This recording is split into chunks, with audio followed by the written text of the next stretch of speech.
chamo agora para o nosso palco, que foi uma plenária mais light aqui, com outros tipos de cadeiras. Chamo o Dr. Bruno Aragão, coordenador médico de inovação no Grupo Fleury. Seja bem-vindo ao palco. Olá. E, na sequência, eu chamo a doutora Ângela Caiado, head da Radiologia e Diagnósticos por Imagem no Fleury.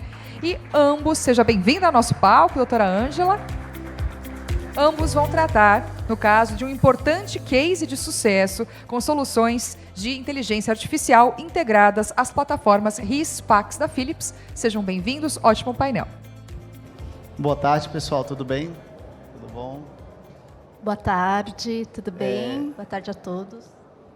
Eu trouxe hoje aqui um case de uso de inteligência artificial na prática, no dia a dia, tá? O objetivo dessa nossa conversa é muito mais apresentar um exemplo de aplicação de vida real, falando um pouco dos pontos positivos, dos pontos negativos também, nem todos são flores, né?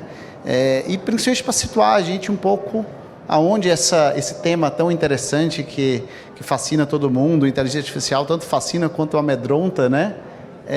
Aonde que ele está mesmo hoje na aplicação prática, como ele consegue influenciar a nossa rotina do dia a dia.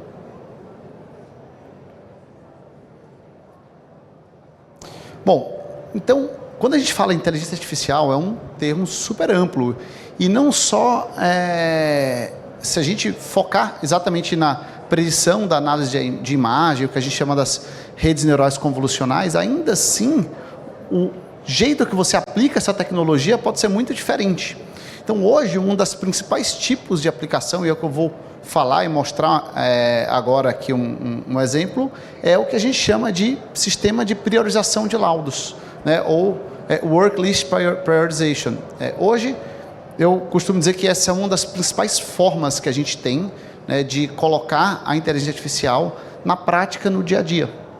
Né? E aí eu vou, à medida que a gente for demonstrando alguns exemplos, alguns casos, a vivência prática que a gente tem é que mesmo as métricas de acurácia, elas têm que ser interpretadas. Elas não fazem sentido de uma forma isolada. Então, tudo depende do contexto. Então, o que é um sistema de priorização de laudos? Basicamente, o paciente ele acaba de fazer um exame, esse exame vai para o PACS, esse PACS está integrado com alguma plataforma ou algum vendor de inteligência artificial, ele recebe uma resposta e essa resposta pode ser devolvida influenciando a ordem na priorização do laudo do radiologista. Então, por exemplo, se tem um sangramento intracraniano, esse paciente que a inteligência artificial detectou como provavelmente tendo um sangramento intracraniano, ele vai ter a sua priorização colocada na frente na worklist. Não que ele está dando um diagnóstico, ele não está afirmando que tem um sangramento intracraniano, ele está falando, olha esse exame primeiro, porque provavelmente tem um sangramento intracraniano. Isso faz toda a diferença. E isso em questão de minutos. E o que é mais interessante sobre esse case? Esse tipo de aplicação, normalmente, ela foi muito veiculada e utilizada em ambiente hospitalar. Então, qual a experiência que eu já tive com a mesma ferramenta em outro hospital, num ambiente hospitalar puro?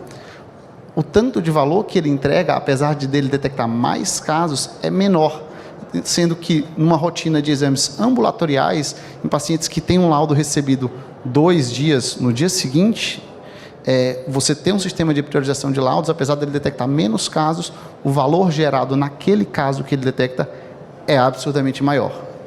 Então, essa noção do valor que a ferramenta entrega para o contexto em que ela é utilizada, isso faz muita diferença. Como começou isso? A ferramenta é de uma startup israelense, o iDoc, não temos nenhum conflito de interesse, somos meros consumidores, né, da ferramenta. E como começou a interação com isso? É um case de inovação interessante, foi o ecossistema de inovação de Israel, é um ecossistema bem robusto. Então, existia um programa chamado Tech Emerge, né, em 2018, onde um banco israelense financiava pilotos e POCs de empresas de Israel, custeando a implantação para avaliação em outras empresas. E nessa chamada, essa empresa foi selecionada, nós do Fleury temos uma antena de inovação em Israel, então foi nesse contexto em que a gente começou a utilizar essa ferramenta já em 2018, num ambiente de avaliação, de teste, de pesquisa. E ficamos aí quase 2 anos utilizando num número limitado, numa unidade específica e com um grupo de tórax, procurando tromboembolismo pulmonar, e foi uma experiência realmente muito interessante, muito boa, a gente viu muito valor no que a ferramenta entregava, na nossa prática. Aí veio a pandemia, então tem um hiato ali, a pandemia tudo parou, né? E quando foi agora finalmente em 2021, a gente tomou a decisão de realmente implantar em larga escala essa ferramenta de inteligência artificial na prática do dia a dia.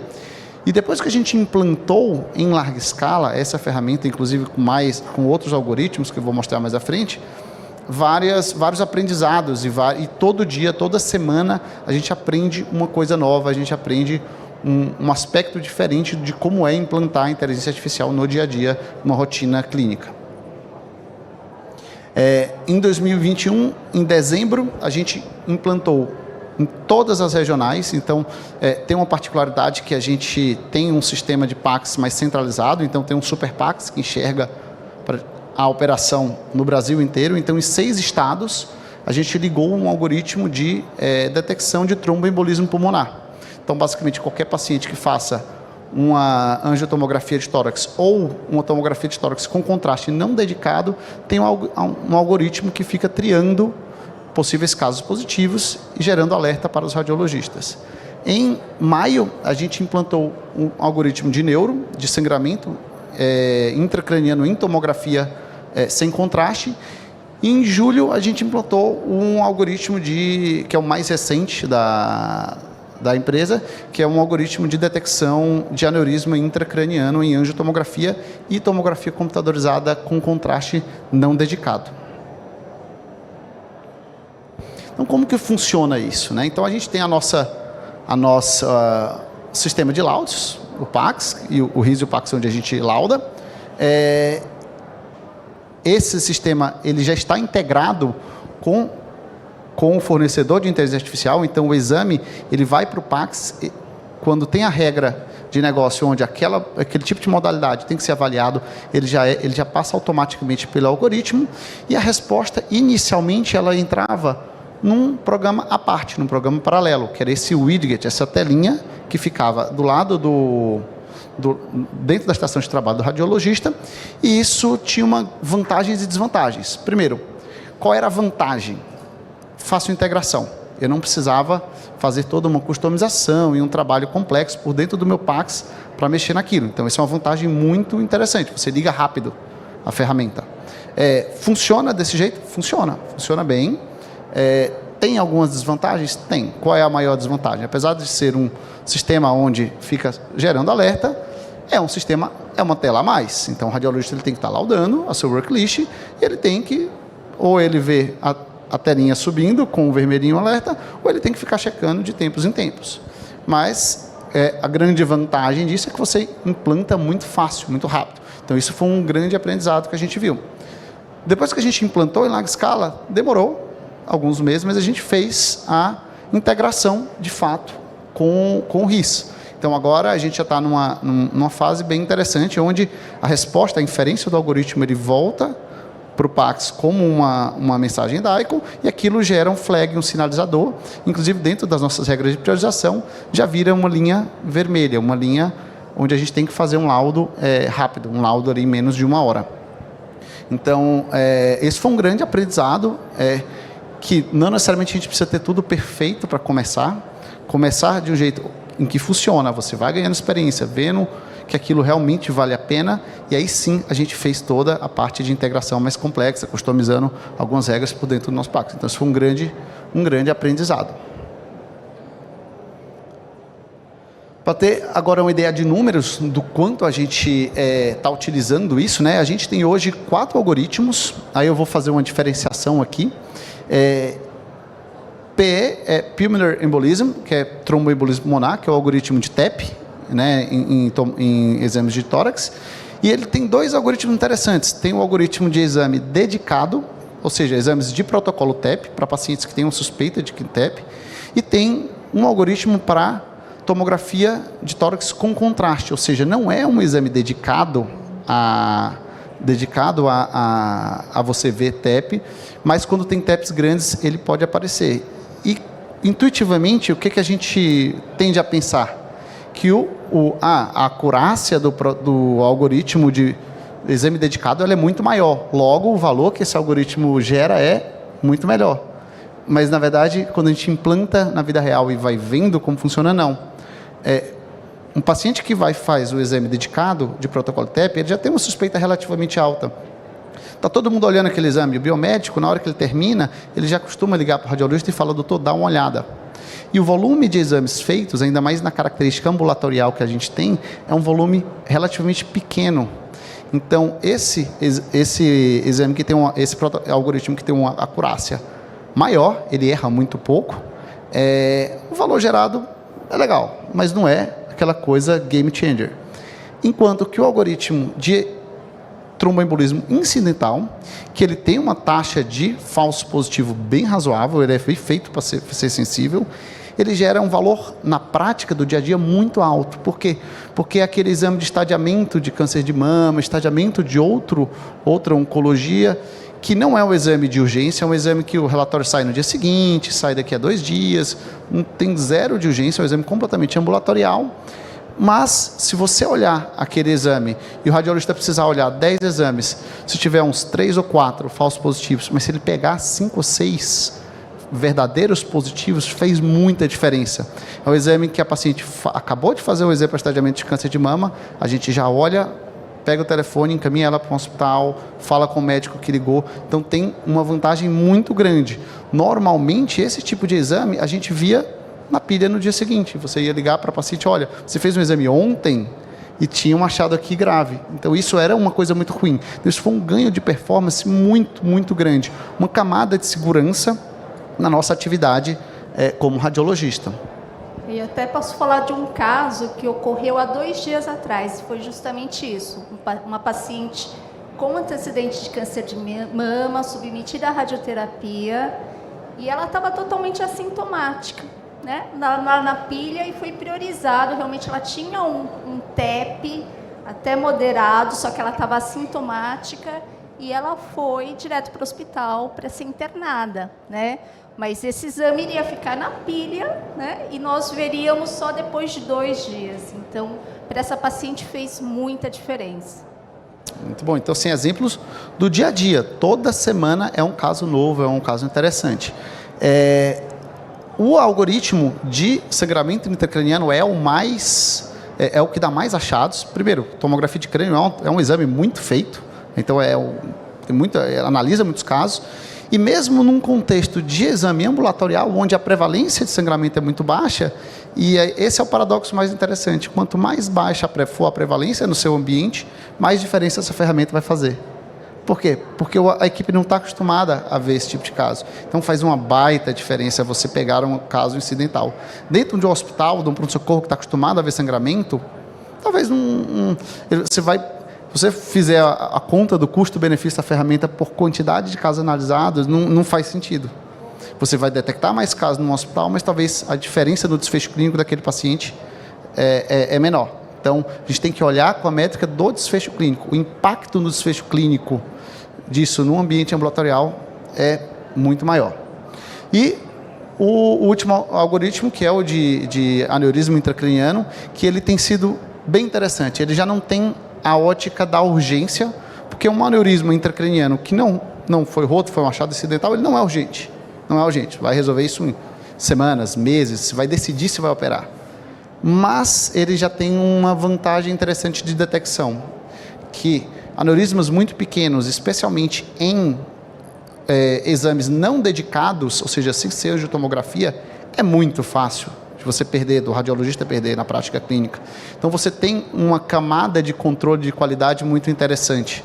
Então, por exemplo, assim que a gente ligou o algoritmo, na mesma semana, a gente conseguiu detectar. Opa, um caso que ia passar. Caso super pequeno, difícil de ver, ficamos na dúvida, é um aneurisma mesmo. Reconvocamos, fizemos um exame dedicado e era um aneurisma. Tem falso positivo? Tem bastante falso positivo. Mas essa é a lógica. Eu não tenho que priorizar uma super acurácia. Isso é um sistema de triagem. Então, ele não é feito para ser perfeito. Ele é feito para você realmente ter uma sensibilidade muito alta e você está colocando o homem mais máquina junto. Então, com esse objetivo, funciona super bem. Então, essa é mais ou menos, a gente tem ali, está tendo mais ou menos cerca de 100 alertas por mês. Então, é uma volumetria bem interessante. E o mais interessante não é 100 alertas num ambiente onde tem muito alerta de urgência. Então, esse numa operação descentralizada, ambulatorial, isso é muita coisa, isso é bastante achado positivo de patologia grave. Bem curioso também, um paciente que foi até a unidade dirigindo e ele tinha uma hemorragia intracraniana. Então, foi detectado um AVCH, ele também foi direto para o hospital, mas é uma situação assim que a gente acha que é inusitada, mas pode ocorrer, mesmo em nível ambulatorial. E uma coisa interessante é que hoje nós temos 123 radiologistas utilizando inteligência artificial no seu dia a dia. Então, assim, é uma coisa que é bastante gente. Então, a gente começa a construir uma massa crítica, você começa a entender os pitfalls, aonde ele erra, onde ele não erra, qual é a vantagem. Então, é uma experiência que está sendo bem interessante. E a gente consegue medir na ferramenta o user engagement, ou seja, a gente consegue saber exatamente quando gerou o alerta, qual é a porcentagem de radiologistas que realmente abriu aquele exame em tempo hábil. Então, super alto, 98% de user engagement. Então, é uma coisa muito boa. A gente está bem satisfeito com isso, porque esse é um dos grandes problemas quando você implanta um sistema novo. Não adianta nada o sistema ser muito bom se o time clínico boicotar. Se as pessoas não usarem, não serve, não funciona. Então, exemplos práticos. Então, assim, uma hemorragia subdural laminar, isso aqui, um técnico de radiologia bem treinado, ele vai ver. Mas talvez um técnico não tão experiente não vai ver. Se você tem um sistema ambulatorial de alto volume, isso aqui vai ficar um dia para ser laudado, 2 dias para ser laudado. E aqui a gente tem, na esquerda, a imagem original e depois um mapa de calor, que é uma indicação ali que o algoritmo dá de onde deve estar a patologia. Óbvio, a gente vê isso daqui e tem que checar se é verdadeiro, se não foi nenhum artefato. Outros exemplos de sangramento intracraniano, esse aqui da direita é um bem sutil, era um sangramento difícil de ver, E esse tipo de achado, quando a gente olha, o radiologista dá orgulho, ele fala, olha que interessante. Mas, como é um sistema de priorização, não interessa se é um achado grande ou se é um achado pequeno. Na verdade, se for um achado grande, bem óbvio, melhor ainda. Significa que é um caso mais grave, mais urgente. Então, aí a graça não é detectar as coisas sutis ou pequenas. Na verdade, as coisas muito sutis ou pequenas é onde o algoritmo ainda apresenta ali falhas, erros, ele se confunde um pouco, mas não tem problema. A função dele é essa, ele ser bem sensível. Então, isso aqui realmente ajuda. Um exemplo, esse foi o caso que eu comentei, de uma menina de 33 anos. Isso aqui, quando a gente olha, que a gente corre o exame, é muito pequeno, esse aneurisma. Um exame de menos de 3 milímetros. Então, e essa era uma tomografia de crânio, não era uma angiotomografia, era uma tomografia de crânio com contraste por uma queixa completamente inespecífica, uma cefaleia, assim, não tinha nenhuma suspeita clínica desse tipo de achado. O radiologista iria ver isso daqui? Iria, mas você tem uma camada a mais. E se ele não visse? E se fosse o último exame da pilha, no último, numa condição de trabalho cansada, um radiologista jovem pode passar um tipo de achado desse. Você coloca uma camada de segurança, não passa. Outro aneurisma bem pequeno também detectado, feedback excelente dos radiologistas. E o exemplo do tromboembolismo pulmonar.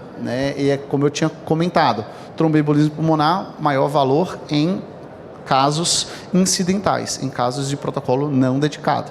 Basicamente, o principal exemplo clínico disso são segmentos oncológicos. Então, pacientes que fazem exame a cada 6 meses, a cada 1 ano, para seguir algum tumor que ele está tratando, a incidência de achados de tromboembolismo é maior do que a população normal, é relativamente alto, e no ambiente ambulatorial faz diferença detectar isso rápido.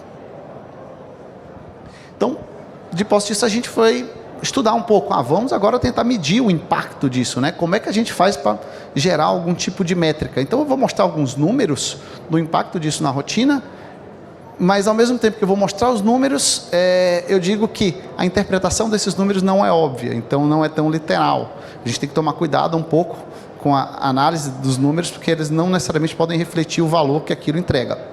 Então, basicamente, a métrica que a gente viu aqui na nossa jornada do diagnóstico foi tentar medir o tempo de laudo entre a aquisição do exame e quando o laudo aparece no sistema, para a gente ver se, nos casos positivos, esse tempo de laudo foi encurtado.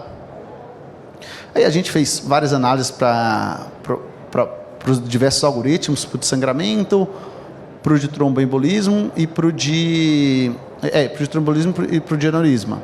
E a gente viu basicamente que isso no começo, em março. A gente viu em março que o tempo de sangramento intracraniano estava reduzindo nos casos positivos em 30%.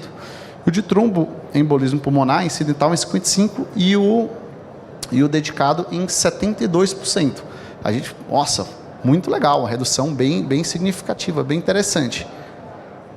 Nessa época, a gente ainda estava fazendo um cruzamento de dados um pouco braçal. A gente pegava a lista que ele dava como positivo e depois cruzava no setor de qualidade o tempo de laudo. Depois, agora mais recentemente, a gente conseguiu fazer um fluxo de métrica mais automatizado, realmente plugado em dados, nos metadados DICOM do Pax. Então a gente consegue saber exatamente a hora que o laudo ele entra no VUPAX, a gente extrai isso retrospectivamente, então a gente já consegue cruzar com o metadado da hora da aquisição e a hora que o laudo entra no Pax. E o que foi mais interessante desse aprendizado? De meses de diferença, o padrão mudou completamente. Então, o que aconteceu ali? A interação com o usuário mudou. Então, algoritmos, já nessa última análise aqui, o time de neuro, por exemplo, ficou muito mais bem treinado para usar a ferramenta do que ele estava em março. Então, o nível de priorização aqui foi fantástico. E aí a gente foi entender, mas por que lá no começo foi só 30%, agora está 88%, né? E aí a gente percebeu que a própria métrica não é perfeita, porque o objetivo não é o laudo. Qual é o objetivo final? É a interação, é a ligação para o médico, é o encaminhamento com o paciente. Então, o que acontecia? Que a gente viu, opa, essa métrica está furada.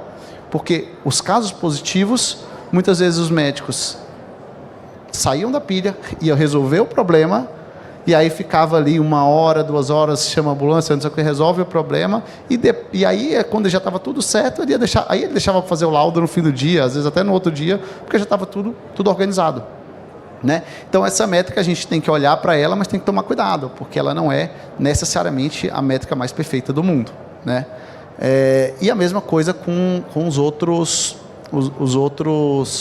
algoritmos. Né? E esse comportamento aqui está ficando um comportamento mais estável. Né? Então, a gente vê realmente uma grande diferença no time da neurologia.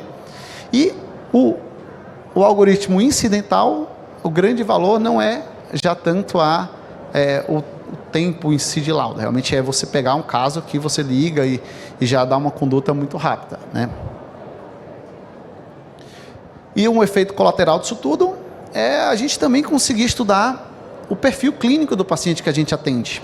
Porque aquela informação que está ali, ela é uma informação que estão nas nossas bases, mas ela é de uma certa forma não estruturada. Então, hoje a gente consegue ter dados da prevalência, né? A prevalência dos tipos de achado no perfil de população que a gente atende. E não só no perfil, segmentado por região, por estado, por marca, por unidade. Então, eu sei que tal unidade talvez tenha um perfil um pouco mais grave de paciente, tal unidade não tem.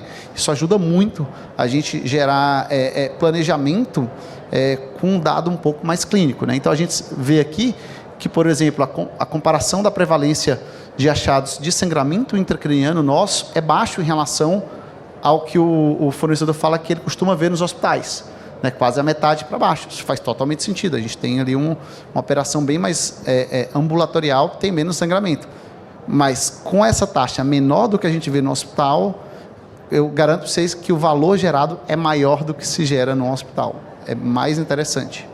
E enquanto que para tromboembolismo e aneurisma, por incrível que pareça, a prevalência foi meio parecida assim, com a população. Aneurisma faz sentido, porque geralmente é um achado incidental, mas tromboembolismo a gente teve uma incidência maior do que a gente achava que tinha, assim, comparado com hospitais, e provavelmente parte disso é relacionado aos exames oncológicos, né, que fazem segmentos ambulatoriais. Então, esse ganho aí de conhecimento clínico em cima da nossa base tem sido bem interessante. Então, de reflexões finais sobre esse exemplo prático aí que a gente está tendo na vida real, de como está interagindo e como isso tem transformado a nossa rotina de atendimento, fica essa coisa. Não existe você olhar para uma ferramenta e condenar. Essa ferramenta é boa, essa ferramenta é ruim. Ela tem uma acurácia X, ela tem uma acurácia Y. Depende do caso de uso. Às vezes, para um hospital, essa ferramenta pode não fazer sentido. Às vezes, para outro hospital, ela pode fazer. Né? Então, às vezes, quem trabalha com inovação e contratação tende a querer rotular as ferramentas muito baseado na ferramenta e na performance, sendo que não é verdade. Depende muito do caso de uso que você vai colocar aquela ferramenta.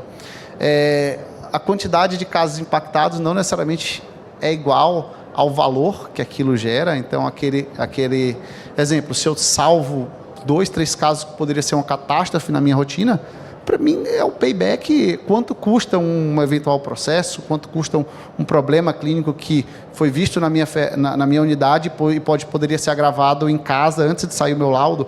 Isso é um controle de qualidade que é difícil de mensurar o retorno, né? E esse é um dos outros grandes aprendizados, né? A gente hoje está com uma das grandes dificuldades. Como é que eu coloco isso no papel? Como é que eu gero métricas para quantificar esse valor gerado? Sendo que tem muita coisa qualitativa. A gente ainda está estudando as melhores métricas.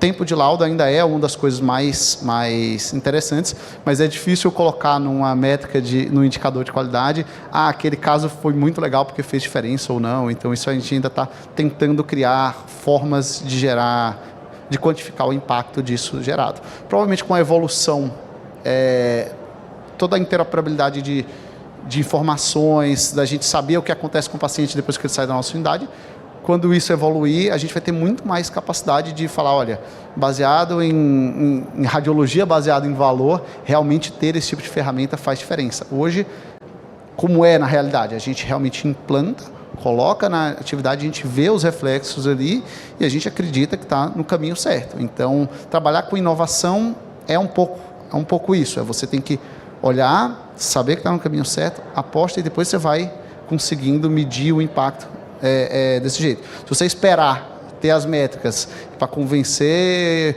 todo mundo de que tem que fazer por isso, aquilo você não vai fazer e colocar nunca em prática, né? Muito obrigado, estamos abertos aí a perguntas, a bater um papo. E fica bem claro que é um investimento em qualidade, né? Não é um investimento em produtividade, nem nada disso. Realmente, assim, o valor agregado para cada paciente, aquele paciente que foi impactado positivamente, faz assim uma diferença brutal, né? E assim, eu tenho bastante orgulho de trabalhar no Fleury, que a gente coloca o paciente no centro dos cuidados. Então, realmente essa ferramenta vem agregar muito valor ali individualmente, né?